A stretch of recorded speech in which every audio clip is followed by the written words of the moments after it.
the Galactic Spin podcast and expand your view.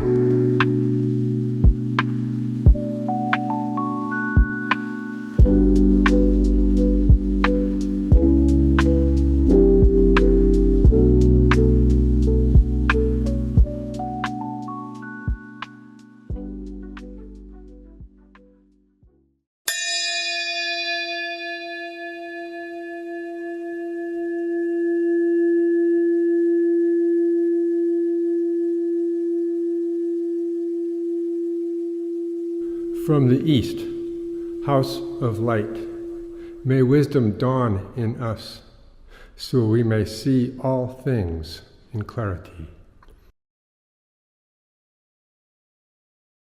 From the north, house of night, may wisdom ripen in us, so we may see all from within. From the west, house of transformation, may wisdom be transformed into right action, so we may do what must be done. From the south, house of the eternal sun, may right action reap the harvest, so we may enjoy the fruits of planetary being. From above, house of heaven, where star people and ancestors gather, may their blessings come to us now. From below, house of earth, may the heartbeat of her crystal core bless us with harmonies to end all war. From the center, galactic source, which is everywhere at once, may everything be known as the light of mutual love. Ayum hunabku, eva maya e maho. Ayum hunabku, eva maya e maho. Ayum hunabku, eva maya e maho.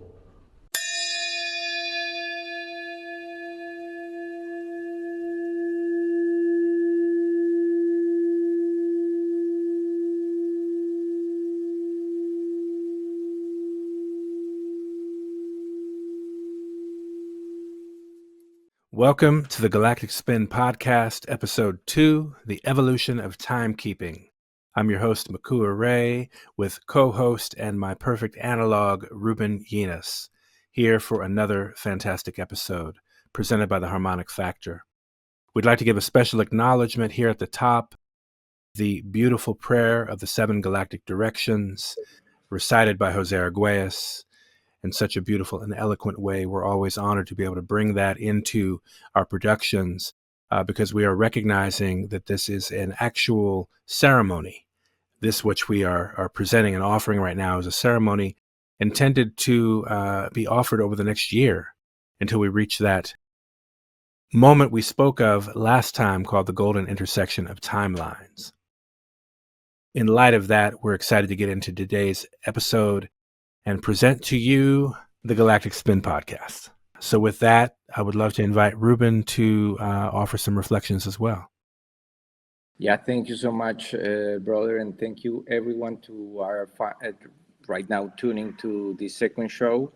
It's really an honor to be able to present to everyone the information that we are going to present, and it's an honor to do it on this special day. We have plenty of good things to celebrate today on Indigenous Peoples Day. This is why we open with a prayer, the prayer of the 7 galactic directions, because we are honoring the original time, the original time of the people from the earth, and how today, as many people are bringing back to memory the history of how we arrived to this point, we have the opportunity to reflect on that and to redeem it and see it all as a sacred ceremony in which we are going to enter, and for the next 52 weeks until the next year when we arrive to the golden intersection of timelines, which is the harmonic point that we devise in 1 year on October 14, 15, 2025, that we arrive to that point prepared in our bodies, in our hearts, and in our minds. And the purpose of this podcast is precisely to bring back to memory the important aspects of the current planetary situation, what has been happening, how to come up with this critical stage in humanity's evolution and the planet's evolution, and what role are we playing in this whole transformation that is happening. That in just 1 week since we did the episode 1, we have massive changes happening on Earth. We have a lot of cosmic energies moving around the planet, and we are going to speak today more about that. But it is really beautiful that on a day like today, 8 years ago, when we launched the petition for the calendar referendum 20, and that time was calendar referendum 2020, we extended it to 2028 as a way to keep this intention alive. And it was on 8 years ago where we gave our word and our heart to bringing this information to the public, to as many people as possible. And here we are 8 years after that, doing it in such a beautiful container. So thank you so much, brother, for creating the space, the virtual space, as always, to navigate time. Thank you, brother, because it's a collective effort for sure. And as we navigate this together, I would love for you to elucidate. I mean, obviously, we see the image here of Christopher Columbus alongside an indigenous elder as a reflection of where we've been and how we find ourselves in synchronicity today, as you mentioned, being Indigenous Peoples Day, as we observe across the United States. You commented also earlier on the fact, before we went on the broadcast, you mentioned that the Indigenous Peoples Day has not been federally recognized in the United States, and that today, in fact, is observed as Columbus Day by the United States federal government. So I think that's quite interesting. But as we have been riding this shift, we know that since 1994, the municipality of Berkeley was the first to acknowledge today officially as Indigenous Peoples Day. And so we're here with keeping that observation as well. But speak a little bit about the Columbus significance and what we're talking about here.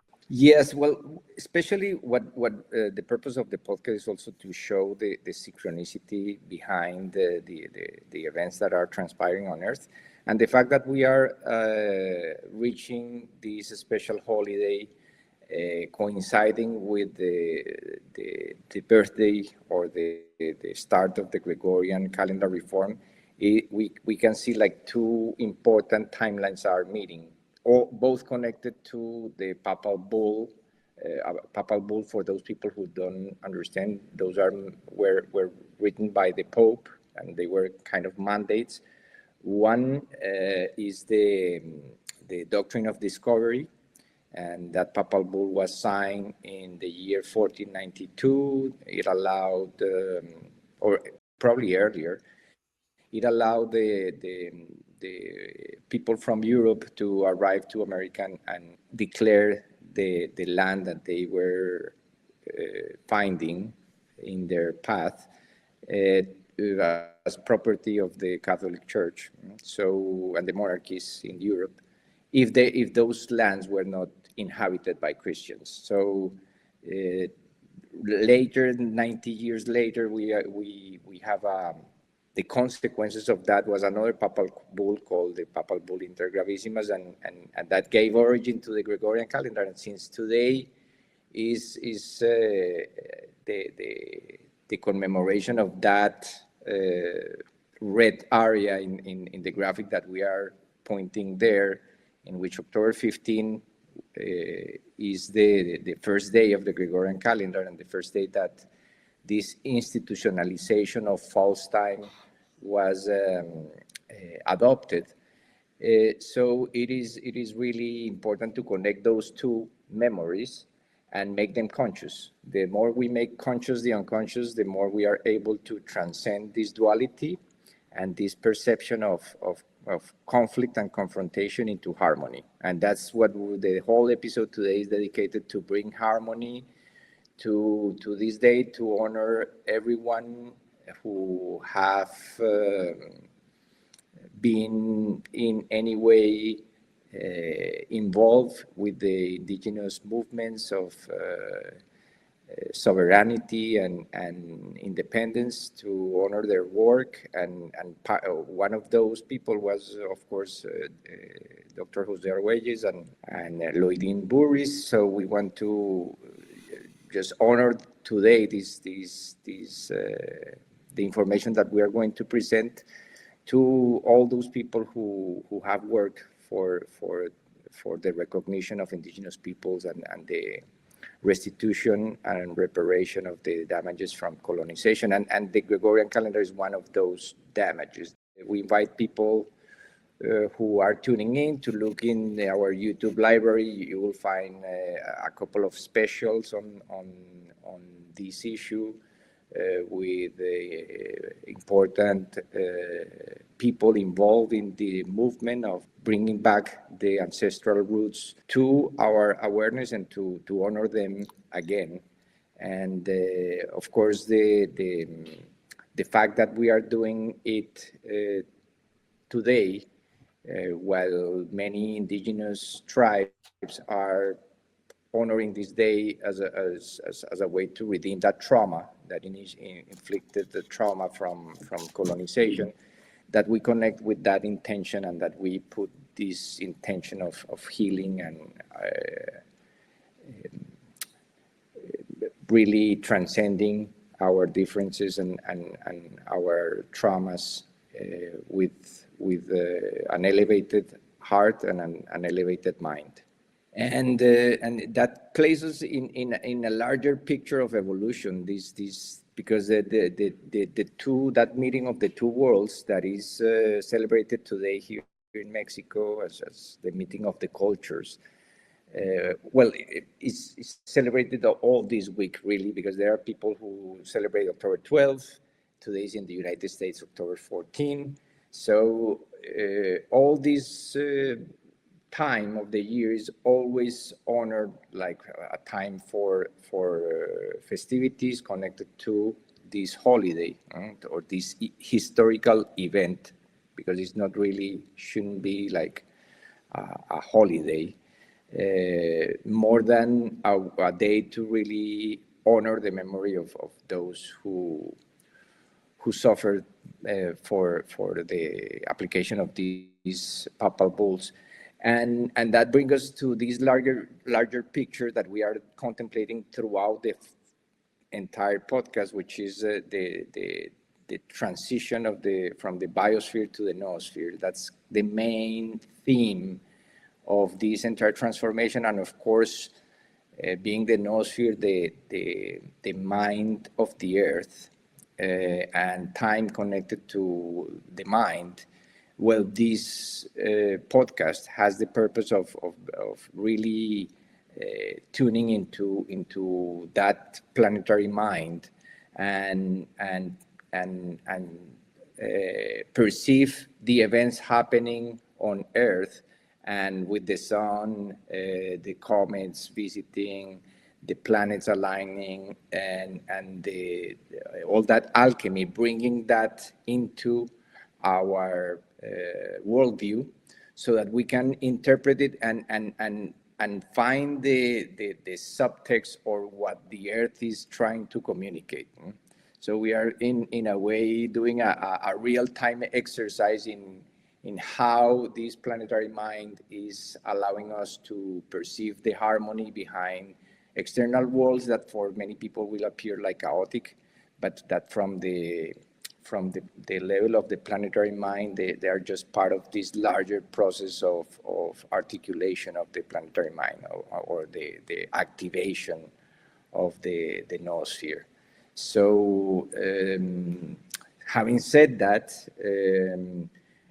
I think if we can jump into what happened in the last week, because on episode 1, we really touch on the fact that we were embarking on an adventure, a 52-week adventure to the golden intersection of timelines. We actually, the first week starts today as we speak, and that adventure is going to allow us to really map a whole different path of evolution than what the Gregorian calendar has programmed. Because the Gregorian calendar, as we mentioned on the last episode, is a program. So a program repeats the same script. And what we are intending to do here is just to shift that script so that we can reinterpret the events that are happening and that will be happening in the next year within this larger context of the biosphere-noosphere transition timeline, which gives us the framework to speak about this without going into bias or filters, cultural filters, religious filters, scientific filters.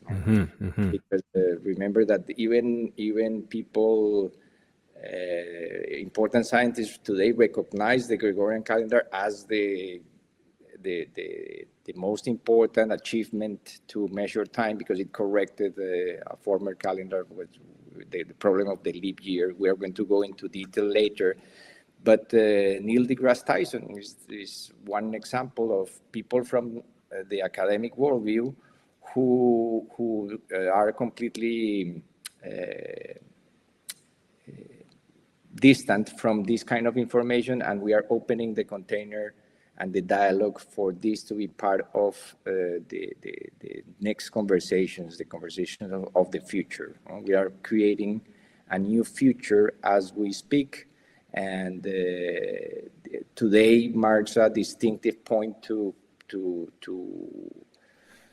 follow that trajectory and that narrative of there is something better than what we are being presented by the media.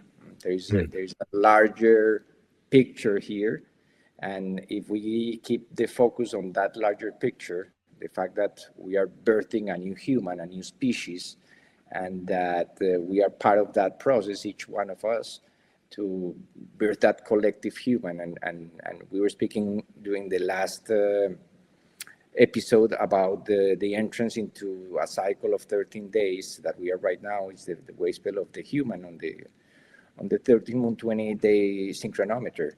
So basically we have the opportunity to really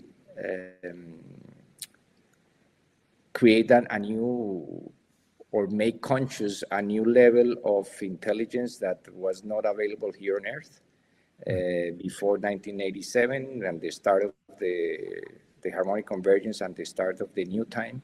And we are here giving tangible evidence and elegant evidence of how we are doing it, how we are shifting from harm to harmony, which has been our also favorite sentence to describe what we are doing. Because the moment that we look at things through the filter of harmony, those things acquire a new value, and we are able to redeem it. We are able to see that it's part of an interplay of polarities, and that even though it appears on the surface that is pretty chaotic, in the background we are seeing incredible alignments happening. This alignment of this show with that initial intention 8 years ago, and the alignment with what is happening in the earth and what is happening right now, is such a confirmation for us to keep walking the path of our hearts. So each one of us is part of this the universal plan of cosmic evolution, as Jose Arguelles described it. And we have just to play our roles, and we are here playing the role of orienting people into this new way of perceiving events. And so we can dive into what happened in last week and how these are important markers and confirmations of what is happening. And we are fine-tuning the container as we sail into this adventure across the ocean of time and consciousness. Well, thank you, Ruben, for articulating that, getting us a sense of exactly where we are at this moment. As you mentioned, obviously today is a very auspicious alignment of many things. We are 1 year out from the golden intersection of timelines right now. As we record this, as we broadcast this to the world, today also happens to be in the Maya Vigesimal Long Count Nahual observation. It's day 55, which we know from the natural time lens, the galactic time lens, kin 55 of the blue electric eagle, known as 3 men in the Nahual. That reflects the quality of the day of the harmonic convergence itself. Both today and tomorrow are actually anchoring the harmonic convergence dates and frequency from 37 years ago right now. So that's a beautiful recognition of that underlying hidden harmony, as you mentioned, weaving through and beneath and within this operating system of the Gregorian, sort of clumsily meandering about on top, on the surface, causing all sorts of damage and havoc and chaos. And yet within and beneath the surface, there's a weaving of such sublime harmony. It's the type of weaving that takes time. It's not the kind of thing that's going to happen instantaneously. And that's a beautiful reality that we're beginning to recognize with the concerted synchronization and harmonization underway. And so we're really, really honored to be able to present this information publicly to people who've been timekeeping along the galactic Maya for years, decades. Many of the timekeepers out here, we are excited to share this new information and new discoveries with you of the golden intersection of timelines, because that is knowledge that is not necessarily comprehended yet, though it has been something through our observations and the work that you and I, in particular, Ruben, have been endeavoring to do the past 8 years or more, together the past 8 years. We were each led to the path prior to that, but that this is a fulfillment, a culmination of a synchronization process. We both were very cognizant and active during the event referred to as Galactic synchronization. And when we look at that date, July 26, 2013, Yellow Galactic Seed was the kin. That galactic synchronization is a process. So here we are, this many years later and into it, still in the process of the fulfillment of it. And we know we're 11 years since galactic synchronization. We're 8 years, as you mentioned, since the launch of our petition around calendar reform, Calendar Referendum Initiative 2028. That was 8 years ago at this point. And today marks the completion of 442 years of the Gregorian calendar program itself. Bearing all of that in mind, we're excited to point to the Earth's pulse and what has been made conscious in just the last 7 days as indicators of this amazing harmonious process underway. And we'll be right back in a moment to cover more of that. So thank you for tuning in, and thank you for staying tuned right here, the Galactic Spin Podcast.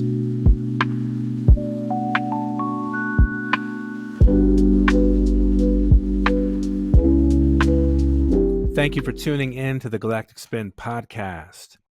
As we monitor the Earth's pulse, there are several synchronicities that have popped up over the past 7 days since the last episode, when we began the process of breaking free from the zero-sum game.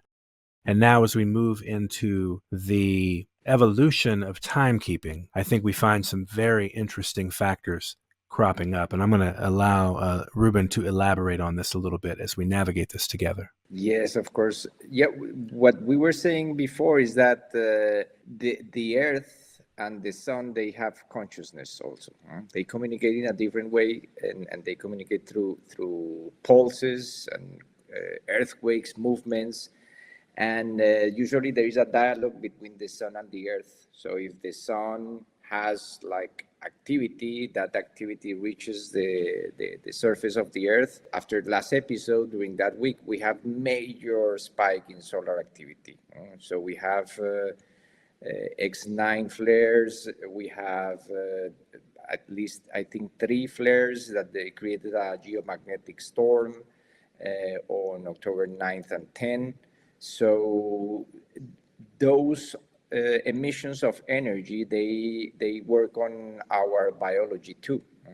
And remember that the soul has explosions that are called coronal mass ejections, and these mass ejections are plasmas, which is state of matter. And our energetic centers are also plasmatic in nature. So every time that we receive these energies from the sun and from the response of the earth also happens as aurora borealis in the north and aurora australis in the south, because those plasmas get trapped. These auroras are the raw material to create a new structure around the Earth called the circumpolar rainbow bridge. That's what the full thesis of Earth Ascending is all about, the book from Jose Arguelles. And we have a display of these auroras in the lower latitudes, like never seen before. Northern Lights in Mexico. So it's here the screenshot from spaceweather.com. And if we see those colors, those are really, those pinks and those magentas and greens are really surreal, are work of art. It's important to acknowledge that this is also part of a larger cycle of the sun that we briefly mentioned last episode, which is the solar cycle. It's an 11.3 years cycle of our biorhythm, and now we are entering the cusp of that curve, which is it's called the solar maximum. It's going to be 2024 to 2025 for this important day that we are preparing for. And we don't only have those events happening on Earth, we also have visitors. And in the last couple of days, we learned about this new comet, Atlas C 2023-A3, discovered in China at the Astronomical Observatory of Sushingshan. I hope I pronounced it well. And it's reaching peak visibility during this entire month of October. As we can see here, is actually entering right now the constellation of Virgo, and so it's auspicious that is a woman that is actually receiving this energy, and it's going to move in the next few days to the 13th constellation in the sky called Ophiuchus, the serpent holder here in red. So when events like this happen, they bring up the imagination of people. So we were actually yesterday watching here the comet at sunset. We are in Baja California South, and the view is really breathtaking. I have never seen a comet in the past, so believe me, it was a moment that I will hold dear in my heart and my mind. And this is a close-up to this image taking in that was presented in spaceweather.com, and we also had some images from Chichen Itza, a beautiful picture at dawn, that we can see in that circle the comets showing up at this sacred temple that is a calendar. It's actually a 364-day calendar, which 91 steps on each side of the pyramid. That adds to the 364 days plus the 1 day at the top, the Teocalli. So these are events that are showing that we are engaging into a new set of energies, and that the more we keep our bodies hydrated and our eyes open, our spirits high, we can really focus our attention and intention in the auspiciousness of these events.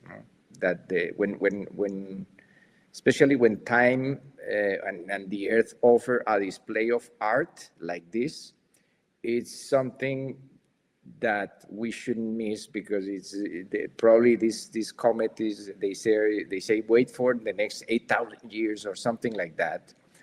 But we only have opportunities like this to appreciate events like these auroras with beautiful colors in the lower latitudes, and a comet. So this gives a perfect background of harmony to this show, and is really an inspiration for us to keep doing what we are here doing. On another note, artificial intelligence reached a new milestone last week. The last 7 days, OpenAI, the company, the most famous company right now, driving the AI industry, announced that its latest product, ChatGPT 4o, was achieving human reasoning level. And there are 5 categories. This was presented last October 9th also, during this wave spell of the human. So that's why we highlighted in yellow that we already reached level 2 of artificial intelligence, according to the company that launched the first large language model to the public. So basically, until now, we were interacting with chatbots and AI with conversational language skills, but now we are reaching into the reasoners level, human level problem solving, and it's the fact that this is happening within this wave spell of the human. It's one of the highlights of this show today, because that's a bold statement, to reach human, for a machine to achieve human level reasoning. Actually, the news piece says that this advancement is transforming industries like quantum physics and military operations, showcasing the ability of AI to outperform humans in complex tasks. As AI continues to evolve, it brings both incredible potential and significant risks, reshaping our understanding of technology and its role in society. So we are going to expand on this later, because this is part of a larger narrative, which is the evolution of the machine that is going to be presented and explored in depth within this show. This is a really special transmission because of the timing, because of all the information packed in it. And it certainly is going to be an episode that we want people to go back, as we are laying the foundations here of this entire adventure into harmony that we are embarking until the year 2025. So we also discuss in a special podcast the parallel rising of artificial intelligence and nospheric intelligence. Let's keep always present that the machine is operating on the 3rd dimension, and that the nospheric intelligence is operating at the 4th dimensional level. So everything that happens in the 3rd dimension is somehow coordinated in the 4th dimension. So this is what is kind of where the rubber meets the road of the biosphere noosphere transition timeline, which is where these new inventions and new levels of technology are achieved, that sets the bar one level up for everyone, and we can keep sustaining the homeostasis in the system by really interacting with these technologies in a way that is nurturing and that brings the values of, like, fundamental values to the machine, and fundamental knowledge like this. So we are really honored to be able to speak about the way how the machine has been really shaping the narrative for the last at least 400 years, since the start of the Industrial Revolution in the 1600s. And this is kind of the climax of that Industrial Revolution, like achieving a machine that has human level reasoning. So it is a milestone, and that milestone is being achieved as we present this new timeline into the future. Is another confirmation from the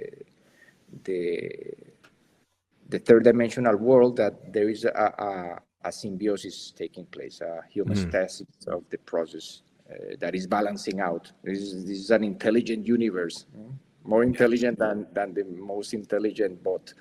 So having said that, it is also important to pay attention to what keeps unfolding and not get distracted by the geopolitical dramas and the geopolitical news too much. It's good to know what is happening, and if you are for instance, in an area of evacuation, because we have a big hurricane in the last 7 days too in the United States. Of course, we want everyone to stay safe through this transition. So just keeping one foot on each of these worlds, because this transition is going to keep accelerating as we get closer to this intersection of timelines. That certainly is there for a higher reason, that we are figuring it out as we speak and as we arrive to that date. But the events from this week are pretty dramatic in terms of the timing, and it's exciting. It's really exciting to be part of this adventure. So our appreciation and love to everyone that wants to join in and tune in, and to our partners and part of the production team who have been helping and supporting this work and supporting the intention behind this work, that is more important than anything. Because it's important that we have this conversation at this point, when we are arriving to a time in history in which it's very difficult to distinguish real from fake. It's very difficult to distinguish organic from inorganic. So here we are, just offering from our hearts like an organic view of what is this transformation that is happening right now on Earth. How does technology and all the geopolitics blend into one cohesive and harmonious story that is the story of the noosphere, the emergence, the noospheric emergence. Absolutely. As you mentioned, the astronomical visitors and events that have been showing up are indicators of the importance of this moment. And when we say moment, we can also say momentum, because it is an acceleration, it's a trail, it's a series of events and moments that create momentum. And as we're participating in this, and as we're also observing this, each of us, whether consciously or not, we are attendant to it on some level. We're going to get it through whatever lens we attract or can appreciate. But in any case, there's no stopping the solar maximum cycles of the sun. There's no stopping the eventuality of the noosphere that is actually caused by human conflict. It's actually brought about as a result, a response to the very detrimental mistakes humanity's been making. It's as if that's the wake-up call for the Earth from its relations, such as the solar system and other planetary bodies, to say, hey, planet Earth, it's time to come into consciousness, and it's going to be a little rocky. It's not going to feel great, but at the same time, it's going to evolve you as a species, as you mentioned earlier, as a planetary body in relationship with the larger galactic community. And that's what we're here in our own ways doing our very best to participate in and be stewards of. And as you begin to also appreciate and learn how to use these tools that we provide, whether it be the ephemeris or it's the 13 moon synchronometer, these tools are designed to basically attune your awareness to this timing pattern, to this shift in frequency. And these tools, as you can see, Ruben is displaying there on the screen. These are available at theharmonicfactor.com at our website. So we invite you to visit that, again, theharmonicfactor.com. And you can download these tools. You can make a donation or download them for free. In any case, we want you to get this knowledge and information. Of course, we love your donations. It helps us continue to serve the purpose of presenting this information. And at the same time, we want everybody to have access. So feel free to download it at no cost or little cost. We certainly appreciate that. We're, again, grateful for you to be companions with us on this journey. Special shout out to our co-producers in the background, as always, Ishel and Alejandra, Kin 16 and Kin 5, respectively. And I'll just posit this as well. I'm Kin 126. Ruben is Kin 113. When you add all four kin, all four of our signatures together, you get 260. You get the yellow cosmic sun. You get the complete circuit. So when I say we have a complete team, I really literally mean that. Our team is complete and amazing and dynamic. We just want to invite your awareness into how these codes can help illumine for you the meaningful alignments and arrangements and relationships in your life. So you can begin to see the hidden harmony in the purpose of these relationships or these events across your own timeline. And that's why we present this information as well, to really equip you with the tools to have a proper lens. We like to say, take a fourth dimensional lens to navigate the third dimensional human affairs, and that's essentially what we're doing through this exercise together with you over this next year. Thank you again for rocking with us and staying tuned, and we'll be right forward.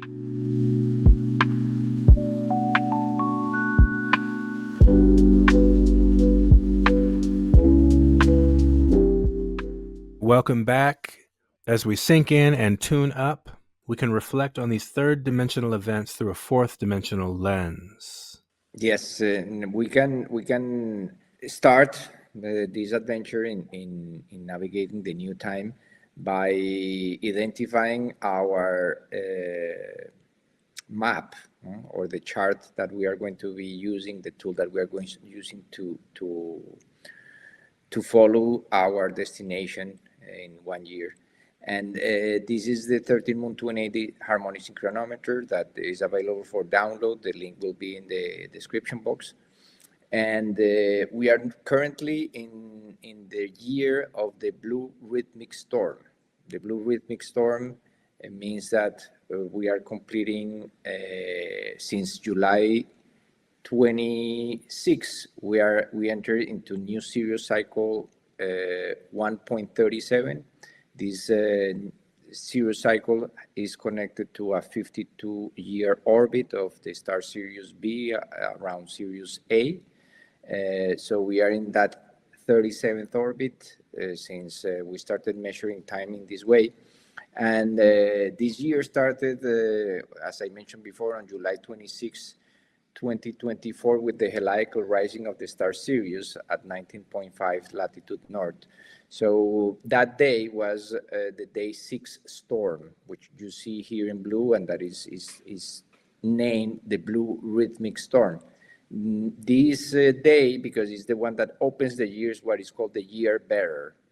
and the year bear is the theme for the entire year, and the rhythmic tone invites us to organize and balance, and the storm is inviting us to really self-generate energy and catalyze this transformation. Is a blue color because it's the color of transformation. We have along the 1328-day frequency and the 1320 frequency, they are both coded by the red, white, blue, and yellow that you can see on screen. And the red represents initiation, the blue refines, the white refines, the blue transforms, and the yellow ripens.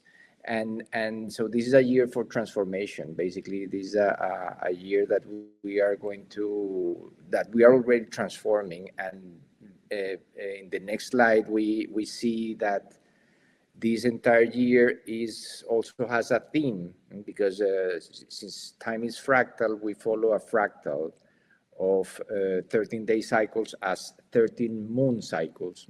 So the theme for these entire 13 moons is going to be the human, which is again inviting us to see ourselves in the mirror, to become genuine humans, and to make the best use of our free will through our wisdom.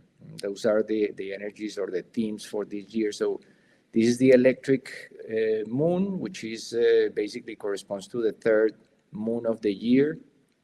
And since these 13 moons, according to the 20 tablets of the law of time, are coded by different, each one by one kin. The kin for this entire moon is the white electric wizard. The number 3 is the tone of service, and the action is to activate. The essence is to bond. So in the first moon of the year, basically we were asking ourselves, what is our purpose? Then on the second moon, the lunar moon, we ask ourselves, what are my challenges, or what is my challenge? And in this third moon of the year, we are asking ourselves, what is my or our service? So this is why we, when people ask, how do I use this? Well, it was this show, and this initiative is part of putting our service to the world, giving this service to the audience, and it really inspires us to keep track with our daily actions with the energies that are moving through the almanac. So this electric moon, we are right now in the last leg of the moon. Today is kin 99, October 14. We can see it there at the center of the screen. We have the 14th of October, and we have the number 25 in yellow and the number 99 in blue. That's the code of the day of the moon. So we are in day 25 of this electric moon, and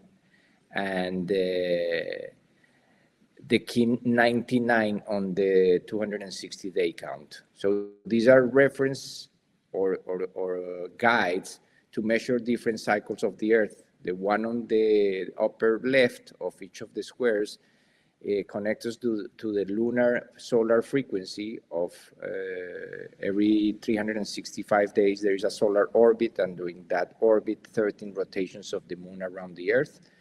And the one on the upper right corner is the galactic signature that connects us to the cycle of human gestation, 260-day cycle.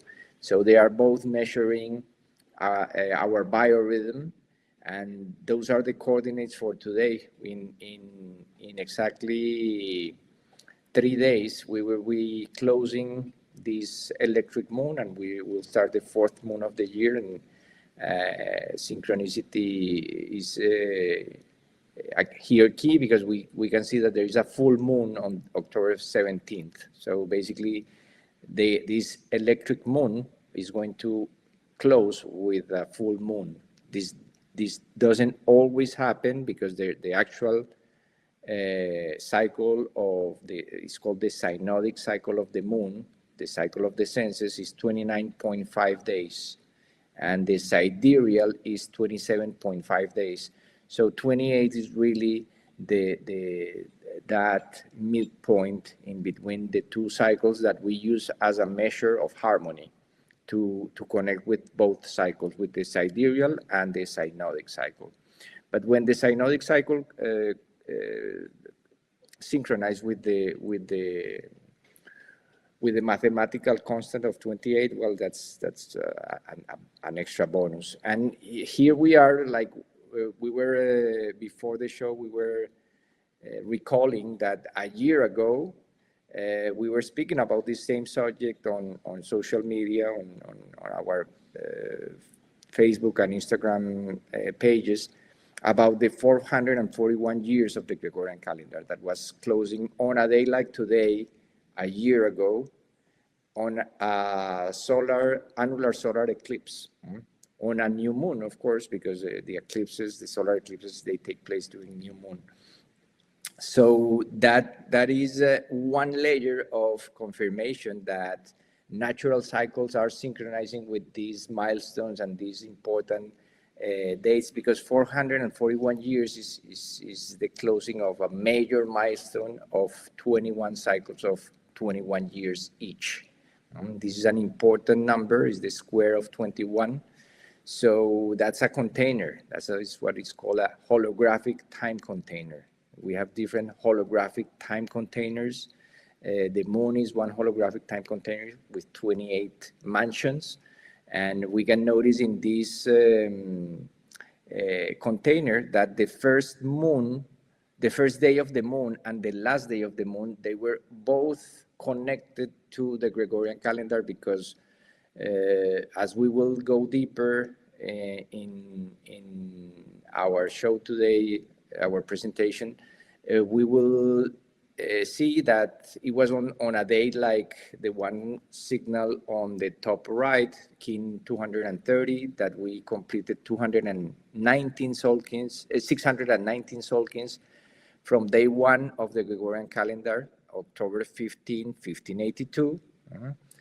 And the last day, we were completing 620 Solkins from the signing of the Papal Bull Intergravissimas that gave birth to the Gregorian calendar on February 24th, 1582. So that was another major confirmation from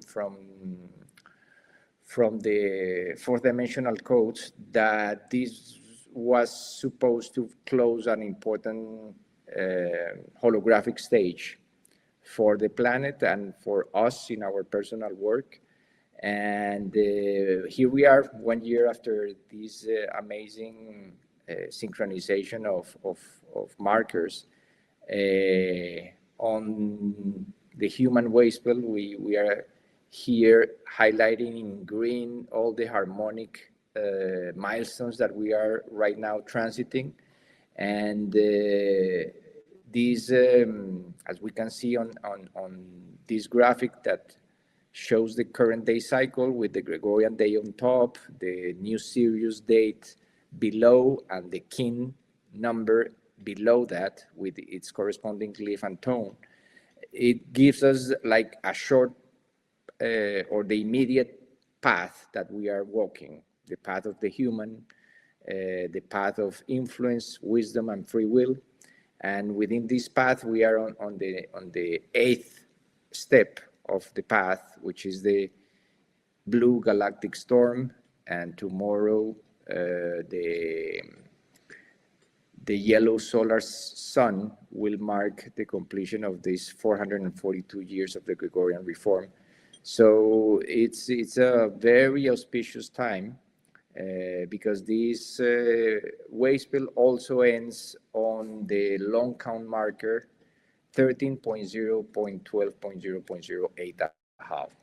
So that's in the long count, the way that the ancient Maya from Mesoamerica kept track of time with a fourth dimensional lens of vigesimal mathematics.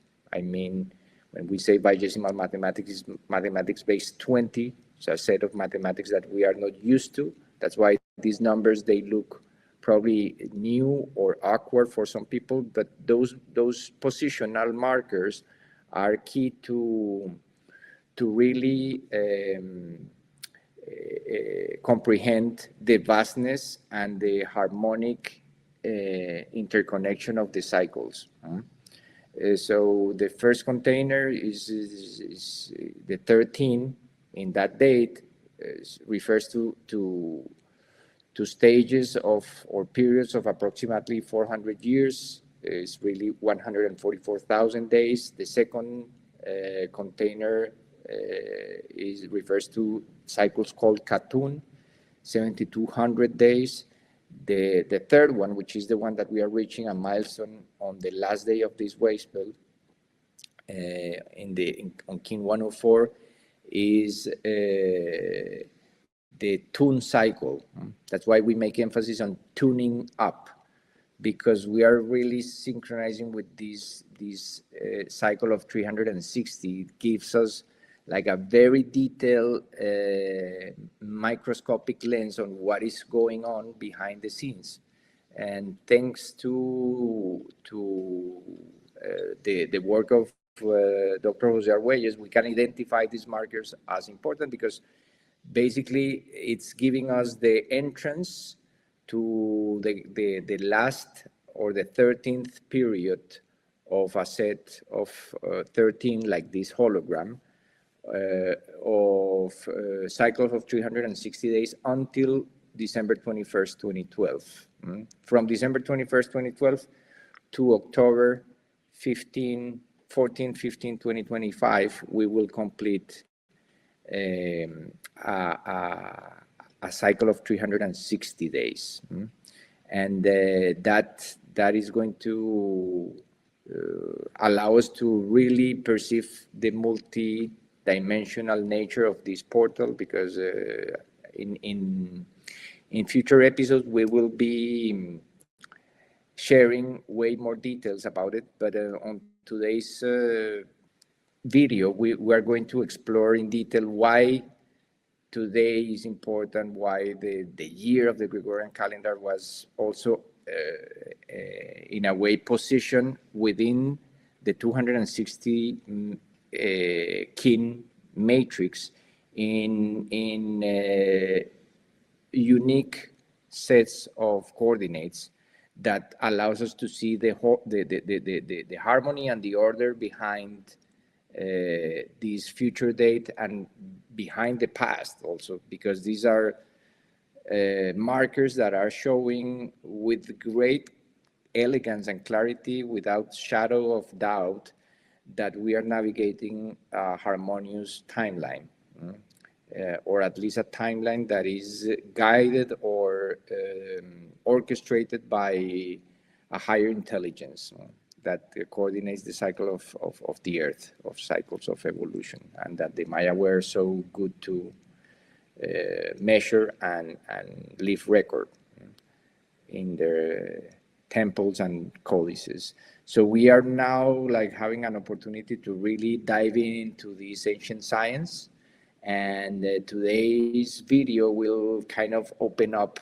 that perceptive lens, and these words and these new terms that we are bringing up, they are going to become more and more familiar along the way, so that when we reach that milestone in 1 year, we have the capacity to appreciate and honor what is taking place, because it took for us several years to actually integrate these discoveries. These are part of a larger work of study and contemplation of the codes of the work of Dr. Jose Arguelles, examining his work from Earth ascending to manifest for the noosphere, is the guiding map that we are using. That's the lens also that we are using to figure out what is the best way to break free from the from the zero-sum game and enter into a whole different reality, right? That is based in harmony, that is based in the balance between man and nature.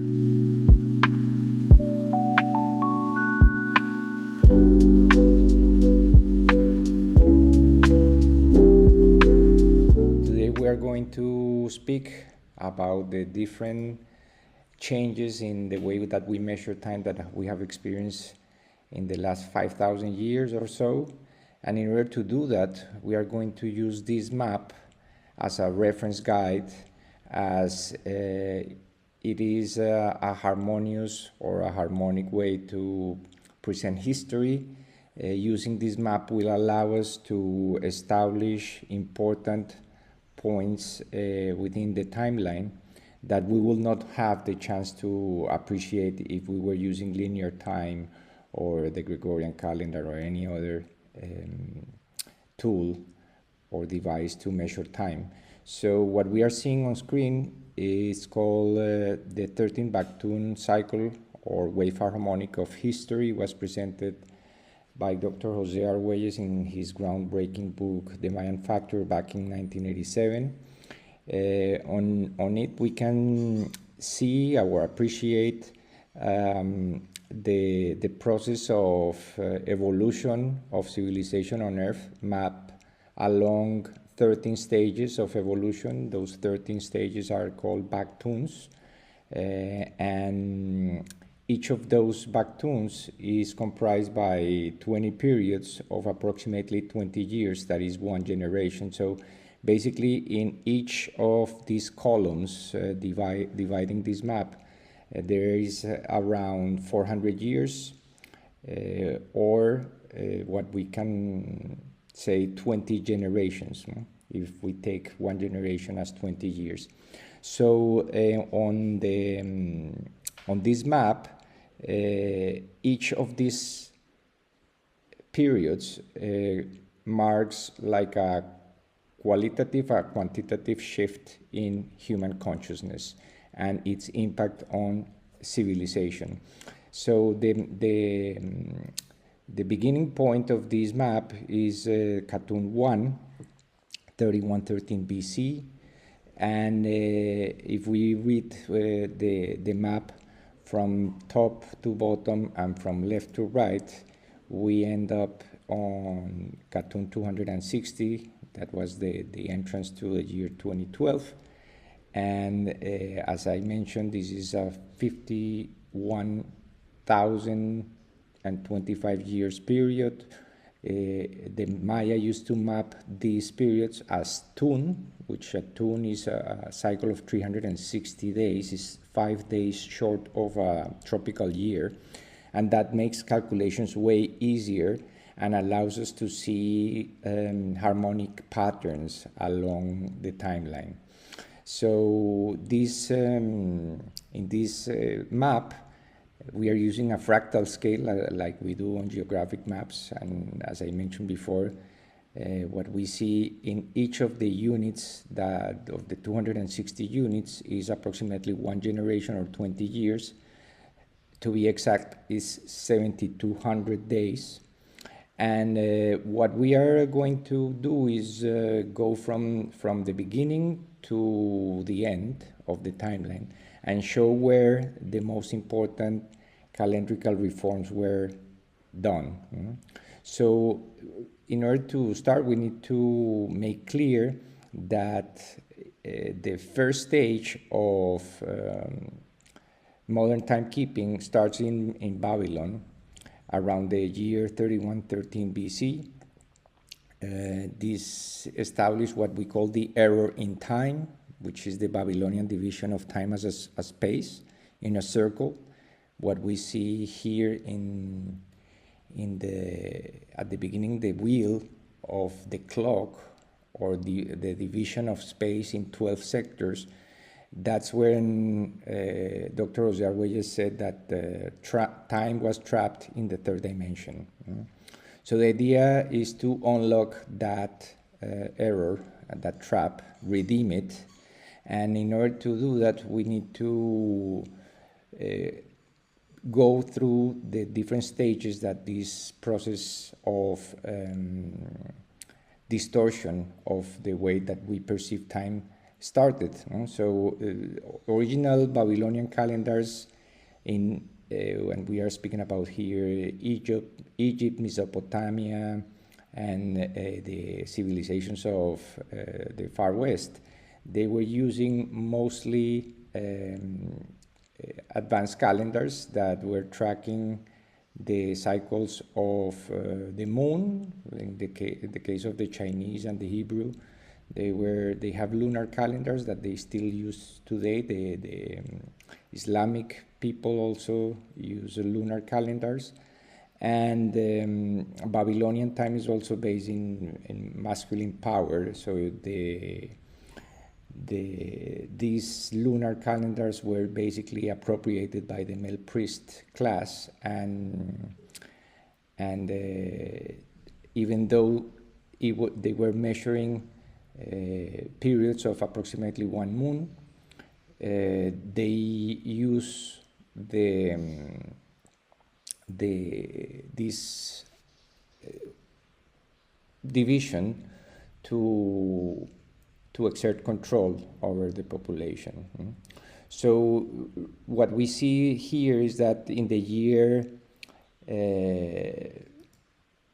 here in that part, which is the year zero, when there is a break in the calendrical system to measure time, we have Julius Caesar, the emergence of Julius Caesar in Europe. He brought in the Julian calendar, and that's where the reason we find the year zero today as the start of this Gregorian count is rooted in that emergence of a prophetic figure called Jesus Christ. So our entire perceptions of time are basically modeled after the birth of the prophet that is the most important figure of the Catholic religion. And in order to understand why this is important, and because we are right now in the year 2024, and that means that 24 years have supposedly elapsed from the birth of this prophet. But the Julian calendar that was different from the Gregorian calendar in which it didn't include the leap year rule, so that the quarter of a day that is accumulated every 4 years was not taken into account. In the year 1582, we had the Gregorian reform.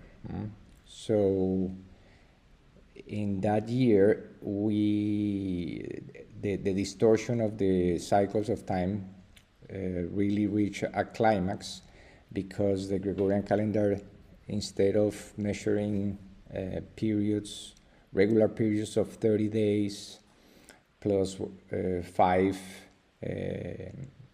holidays at the end, or which will account to 12 cycles of 30 days plus 5 days at the end of the year. That would be one way of reconciling. That's the way that the Egyptians were doing it.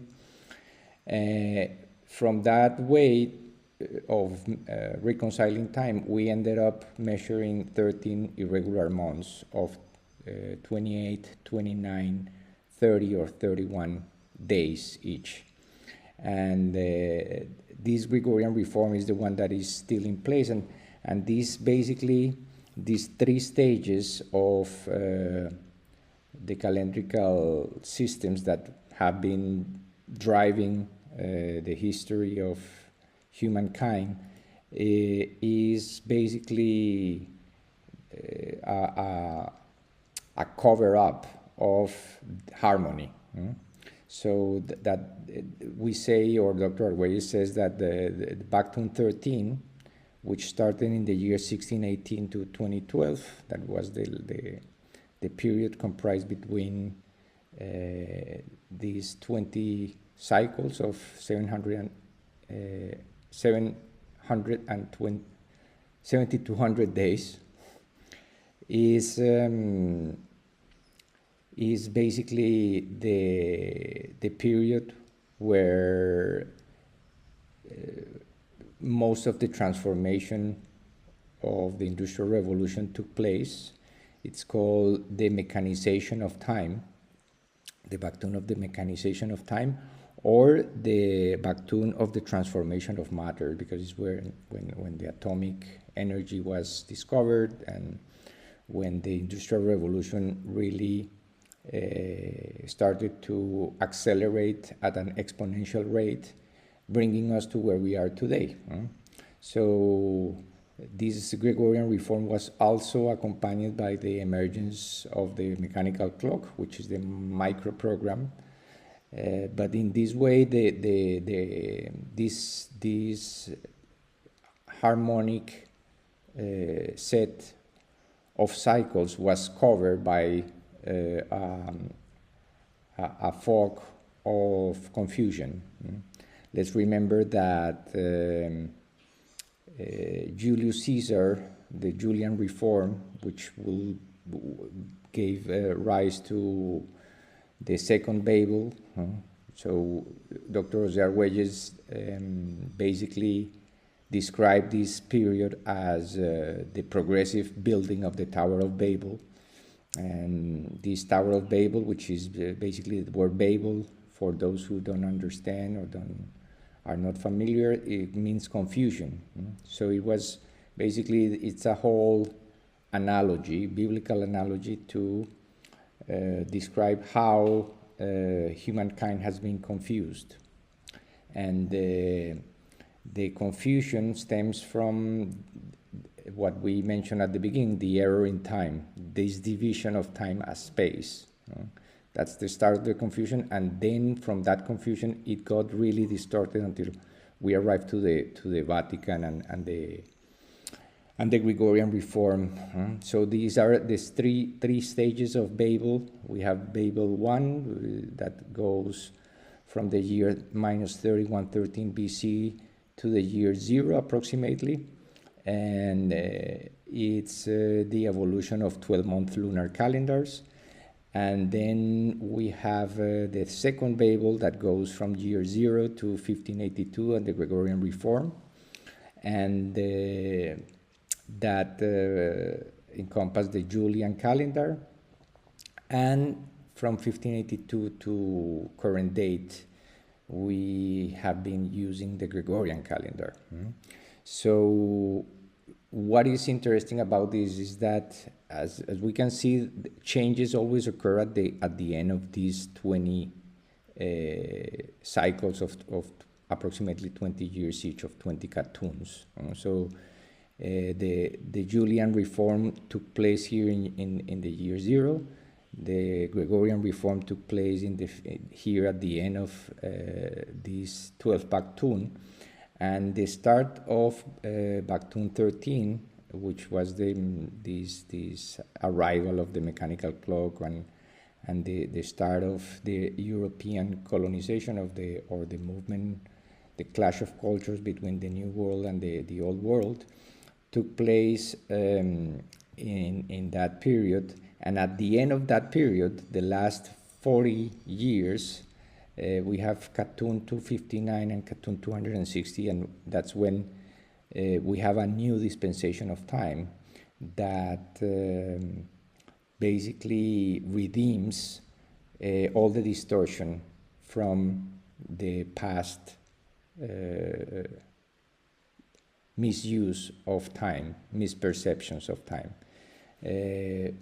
On cartoon 259, that goes from 1974 to 1993, we see the emergence of harmonic convergence at the new dispensation of time in 1987. And in cartoon 260, that emergence of the new dispensation of time is solidified or further grounded by the telectron prophecy and all the new tools that the synchronic order is comprised. So that means that it was at the last moment of before closing this cycle of 260 generations that we were able to really go back to harmony, and a critical mass of human civilization decided to measure time in a different way so that we can escape the loop, the artificial time loop that keeps us trapped in the same cycles of war and destruction and entropy, and enter into a new ascending spiral of harmony and syntropy. What is important now to acknowledge is that all these changes are also coordinated by the golden proportion. The golden proportion is the mathematical constant present in the organic growth of animals, plants, and minerals. And it's the way, or the equation, the method, divine method that nature uses to grow, to expand in a spiral fashion. And it can be measured through a sequence of numbers called the Fibonacci sequence. That is a progressive sequence of numbers where the number preceding the following one is always in a golden ratio relationship with it. So based on that, we have here in this map 13 stages. That number 13 is important because it's the 7th stage of the spiral. And this, we see that the golden number is defined as a mathematical constant that is 1.618033, and it's to the infinite because it's an irrational number, so it doesn't have an end. But the year 1618 was important because it was the start of Baktun 13. So basically, it allows us to establish in this map two very distinctive golden sections. One, which is highlighted by the year 0, when we completed 8 Baktuns. The other one, when we completed the 13 Baktuns, that is also showcased here in green. And this one that is embedded inside the second stage. So these are basically these 8 periods of the left and these 5 periods of the right. They are in a golden ratio relationship. The Julian reform took place in cartoon 160, and we can see that that cartoon is basically the golden mean section of this matrix of the harmonic module. And the second, as we can see here, we can divide those 1,618 years of the Gregorian or the emergence of Christ as a golden mean ruler, in which 1618, those first 1,618 years are the golden ratio, And that allows us to say that basically the third Babel, or the Vatican, was the covering of the harmony of the number 13. That started right when the Gregorian calendar was marking the golden ratio number. So from 1618 to 2012, we have been seeing the progressive acceleration of the machine, the progressive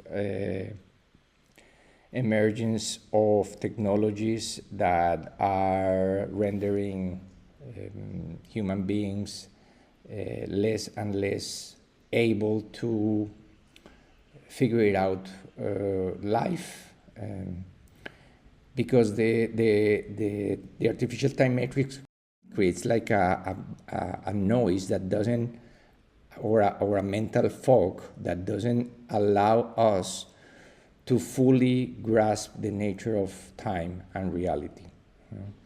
So basically, what we are doing in this series is uncovering those points, those blind spots, or those blind points where the shift took place on a day like today, October 15, 1415, 1582.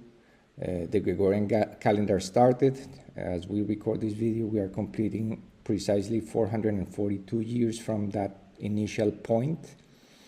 And these are important moments to make this conscious, because the purpose of the law of time and the synchronic order is really to make conscious the unconscious. As we do this, we are redeeming the karma from the past. And we are gaining a complete new comprehension of the nature of reality, the nature of time, the nature of historic events that mark our evolution collectively and individually. And now we have the opportunity of perceiving harmony within the disharmony. That's the making conscious the unconscious can be equated to the making harmonious the disharmonious. And what we see here is that golden proportion is highlighted 3 times. It was the first day of the long count, of the Maya long count, corresponded to the day 4 Ahau. That's the equivalent of Kin 160 on the 260-day count. 160 is the golden section of the 1320 matrix. The second reform, the Julian calendar, took place on Katun 160. It was again Katun 4 Ahau. And the closing of this cycle of evolution of 13 Baktuns took place on long count marker 13.0.0.0.0 for Ahau. That means that we are basically from start to finish observing the pattern of the golden mean present in the most important stages of our evolution. I hope this video is enlightening, and if you like it, please subscribe, like it, and share it, and help us to reach a critical mass of humanity to enter the golden intersection of timelines of the year 2025 in complete harmony and in symphony with the rhythms of nature and the mathematical ratios that it is governed. Thank you, Ruben, for that incredible video summary of the evolution of timekeeping, and in particular Babel 1, Babel 2, and Babel 3, these 3 states of confusion that we are trying to navigate. Like you said, it's a mental fog that's created by the conundrum of the calendar systems that have been put on top of us. And we've been expected to navigate according to these coordinates when it's not even a correct map. We're not even mapping time. We're mapping, if anything, space, but then we're trying to call space time. And that's a problem. And that's been a large part of the blind spots we talked about last episode. It's one of those blind spots that leaves us, in a way, stranded and kind of stuck on the road without a real clear insight as to which direction to go. But with that said, I'm going to pull into the frame the map. This is the map from Dr. Jose Arguelles in his groundbreaking book, The Mayan Factor, published in 1987, that literally lays out those Baktun cycles and helps us comprehend the evolutionary cycle of consciousness on Earth, at least over that 5,125 year window that we find ourselves already having completed nearly 13 years ago. So here we are now in the new time, navigating, attempting to get a little bit of grounding and a little bit of guidance as to the direction we're heading as a collective planetary species, though we've been still using an antiquated, disconnected map in the Gregorian calendar. Now, fortunately, today, on the 442nd anniversary of that domination code, we may call it, that time is up.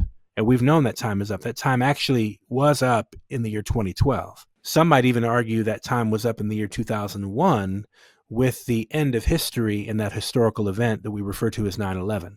Yeah. So here we are looking at these consequential events that lead us to the current place in time where we find ourselves now. I want to add that this was the first, this is the way that it was originally presented to the world back in 1987 in black and white. So we wanted to keep it that way. There's a color version, but it really gives us a clear indication of how humanity has been going through these stages of evolution. And the fact that this map was from 3113 to 2012, we are actually building the new maps on the go after 2012 and finding more elements that allows us to continue this trajectory in full consciousness. So we know that after closing this 13 Baktun count, this is basically the analysis of what we just explained on the video, that I appreciate everyone who were able, anyone who is able to go through the whole video and taking the time to get what is explained here, because it was in studying this map for years that these milestones became evident and were revealed, including the golden intersection of timelines that was revealed on a day like today, 6 years ago, as I was wondering how many days are contained in this anniversary of the Gregorian reform. And I noticed that the number was close to the golden ratio, that it was only a few years away from that. But to my surprise, this ended up being the actual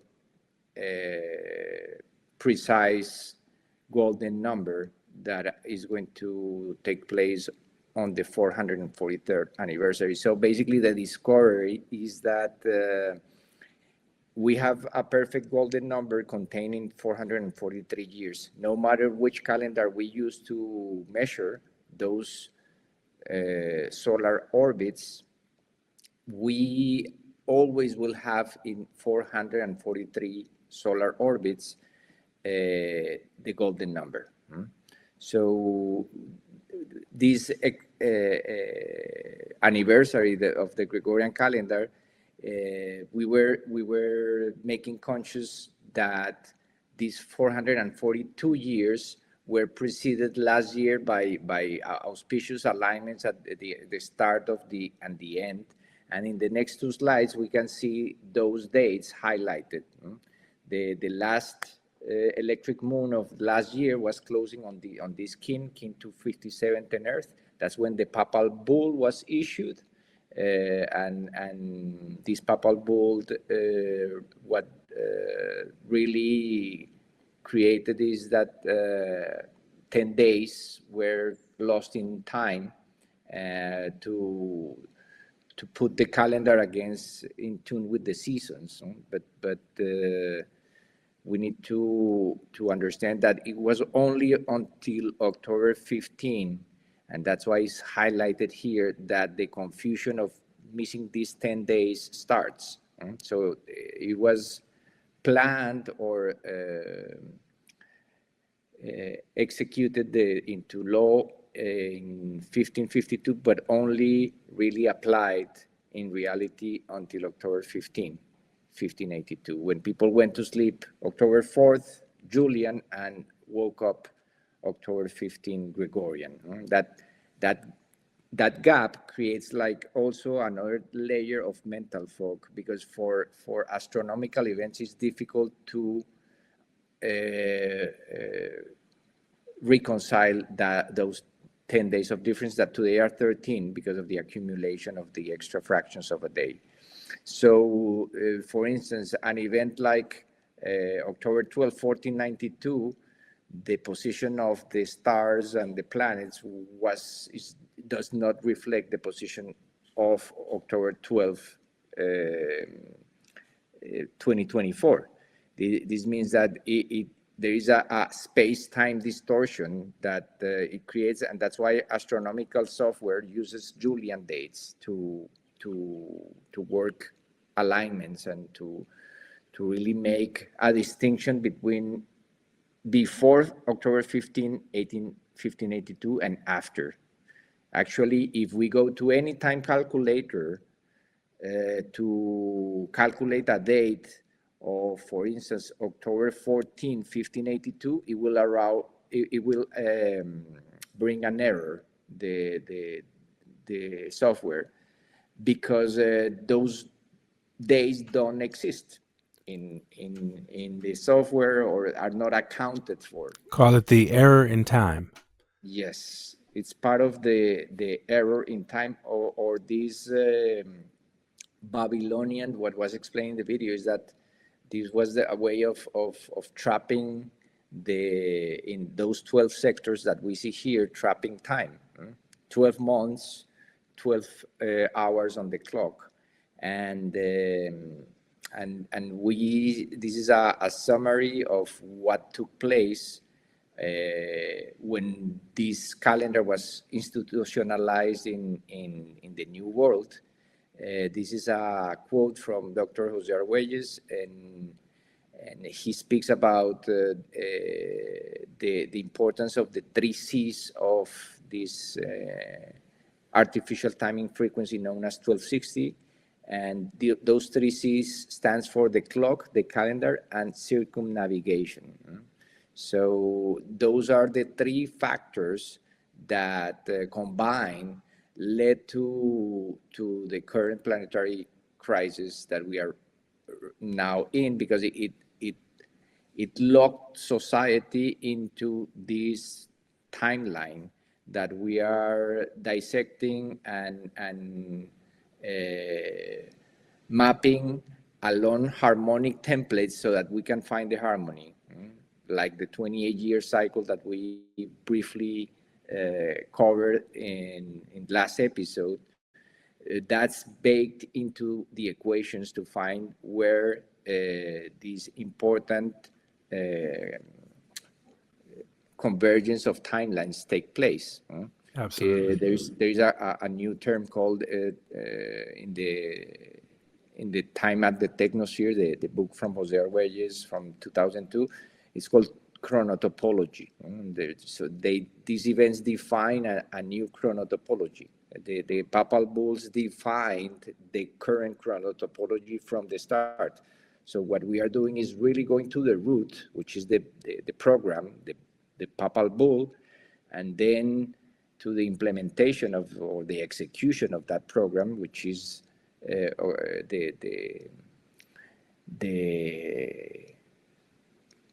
start of the Gregorian count in October 1582. And now we can move and map the harmony that is embedded into this timeline, that because No one really knows why October 15 was chosen to start a new calendar. It was not at the start of a week, not a Sunday. It was not at the beginning of a month. It was not at the beginning of the year. So it's a mystery why this date, so close to the other important date that has been programmed, which is still recognized by federal authorities in the US as a holiday, which is Columbus Day. So those institutions are really representing that institutionalization of the Gregorian calendar. That's what is important for the moment to grasp. And that's why in the next slide, we can see what is really from that error in time of 1582, when that skipping of 10 days, we are arriving to this golden intersection of timelines in 1 year, when we complete the 443 years of this calendar. And in the next slide, you can see how from 1582 to October 14, 2025, there are several things that are aligning. We see in green the word phi, in bright green. That's why everywhere that you see green is connected to harmony, and everywhere we see magenta is connected to the redemption of this harmony. And the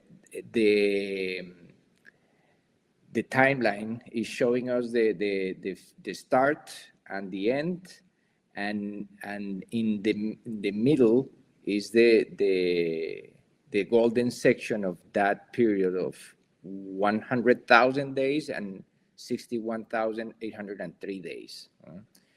That is divided, and that gives us the golden number. It's going to take place also on the long count date 13.0.13.0.0, as we can see in green. Number 13 is also part of the sequence, the numerical sequence of the phi ratio and the Fibonacci spiral. That's why it's also highlighted in green, and it's going to happen on King 160. That happens to be also the golden section of the 260-day cycle. That gives us like several points of entry of harmony for this date that are not just those. We will explain other levels of the convergence of timelines that is taking place, and different scales, because we can. The beauty about this information is, like we did at the beginning, we highlighted the fact that today on the ancient or the indigenous count is the Nahual of 3 eagle or 3 men, ox men is the name in Maya, Yucatec language, to honor that stream of this consciousness, because that's another important aspect to showcase here. We are transcending the differences with the work that we are doing, because we are basically contemplating both dates as important. One connects us to our ancestral roots, the other one connects us to the stars and to our future selves. And both meet in the present. So the fact that we are seeing the harmonic relationship between both of them on a day like today, King 55 is also part of the Fibonacci progression. It's the 10th number. So we can see that, there is another layer of significance for this broadcast today. Hallelujah. In good timing, another confirmation, and the same applies to this golden intersection of timelines, that there are many little diamonds hidden in this major alignment, and we will present details in the future with more time. Well, thank you again for that incredible summary, for these beautiful graphics that really do illustrate and guide us to a higher comprehension of the synchronicity and the harmonization that's underway. It's such an auspicious moment, and to be here on the planet at a time such as this, to be conscious, to be also bearing information and knowledge like this to share with people, because it's our duty to do so, I think is such an incredible blessing.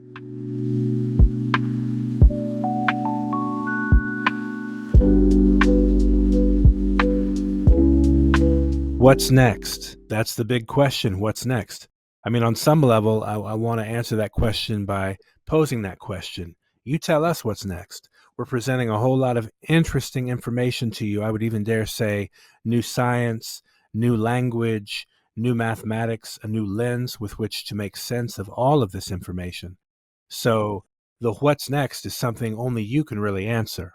One thing we would like to do, though, is to invite your support by inviting you to visit our petition for the Calendar Referendum Initiative 2028. The goal of this initiative here is to bring the awareness of this new time technology, this new calendar, to a critical mass of people in the 8 billion person population on planet Earth right now. We want to bring it to a critical mass.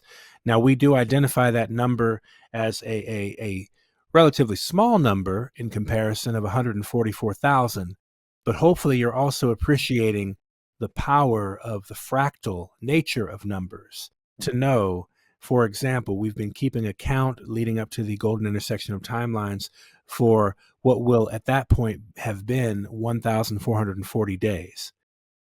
That's a fractal of 144,000. We also know that there are other ways in which that number 144 shows up. It shows up as 144,000 days in one complete Baktun cycle, okay? That's a sequence of days where that number shows up. And it, again, will continue to show up in a myriad of other ways, I'm certain. So 441 is another inverse of the fractal. When we talk about the Gregorian calendar completed a period of 441 years, that's a mirror inverse of 144, which is a factor of 12 times 12 gives you 144. 21 times 21 gives you 441. So these numbers are flexible and they're reflective as well. And so as we appreciate on a deeper level the qualitative message and information conveyed by numbers, we can appreciate their application, particularly fractally in ways like this that we're speaking of. So help us with your signature. Help us reach 144,000 human signatures on this open petition. You can scan and sign. Scan the QR code as you see on your screen. Make a note of it if you can and come back to it and scan it. But certainly we also will have links for it in the description on YouTube, as well as where you can find the podcast.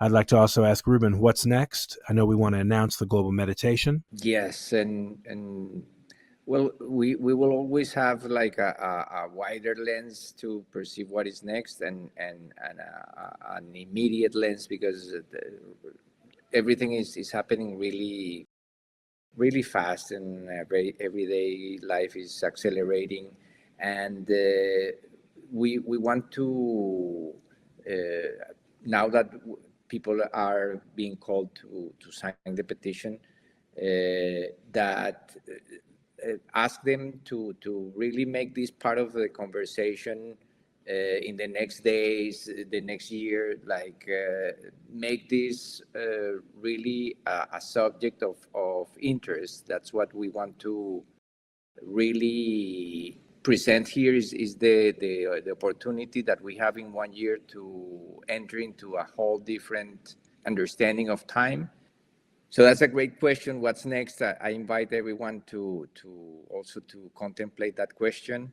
For the moment, we are inviting everyone to just share the petition, make conscious what was previously unconscious about this Gregorian reform, and make this an everyday conversation so that it is part of our everyday life. Really, the subject of time has been placed in in the back room for too long, and this is the best time to really bring it to the table again, especially when we reach landmarks like this, milestone like today, an anniversary of this calendar and the mystery behind it, and the fact that it's Indigenous Peoples Day and how it's connected, how the calendar was part of a larger story that involves the colonization of the New World by the Old World. And this also is an invitation for the next days to really tune into our channels in social media and subscribe and like. We are in Facebook and Instagram. We will be posting some updates that sometimes we are unable to present here on the broadcast. But the idea is that within the next week, we will be giving more details about the golden intersection and how to become actual participants of this new journey into harmony. And the invitation is that at the end of these 365 days, we have a global meditation, a global event that we can all celebrate harmony, that we can all see ourselves through the eyes of harmony and compassion and love and joy. And please make us help in the best way you can to make this vision a reality and be part of the journey. Organize your events since now, and because we think this is a perfect opportunity. This is a golden opportunity, literally. It's a golden opportunity to enter into harmony, enter into a new relationship with time and with our fellow humans, with our Mother Earth and the grandmother of the galaxy. So we are really becoming vessels for these energies of the galaxy, the sun, the earth, the moon, to work through us and become part of that harmony that is also permeating every layer of this reality, and that we are just making it conscious as we move in time. We Dr. Rosier used to say, we are moving in space and evolving in time. So this, as we move in space, we are definitely going to keep evolving, and who knows what is next. Miraculous things are next, I would say that. Absolutely. Miraculous things are next, and certainly to be expected. Well, thank you so much, Brother Ruben. It's been, of course, a pleasure to navigate this together with you. I want to give again a special shout out to Alejandra, Kin 5, to Ishel, Kin 16, who are absolutely backbones, helping us co-produce this effort and getting this message out to the world, to as many hearts and minds as possible. And as we make that decisive move forward 1 year's time from today, I know we will be gathering globally in a synchronized meditation, acknowledging this golden opportunity of the golden intersection of timelines. We declare that to be so. That's the intention set forth here. And we are excited to engage with all of you who are resonant with this invitation to get involved. Visit us on our websites. theharmonicfactor.com is a great place to start. We also have thevenuscalendar.org, another educational platform. We have 13months28days.info out there as another resource for you to check out. We invite you to visit all of our social media platforms. Find us on Instagram at The Harmonic Factor, on TikTok at The Harmonic Factor, and you can find us on our Facebook page, Harmonic Convergence 2020 through 2028. So thank you again to everybody tuned in out there, and we look forward to the next episode where we will be exploring in great detail the noosphere. Until then, thank you all for tuning in. Stay tuned and stay in your light. We love you, and we give thanks for you on the planet at this auspicious time. In Lakesh. Like yours. Tune in with the Galactic Spin podcast and expand your view.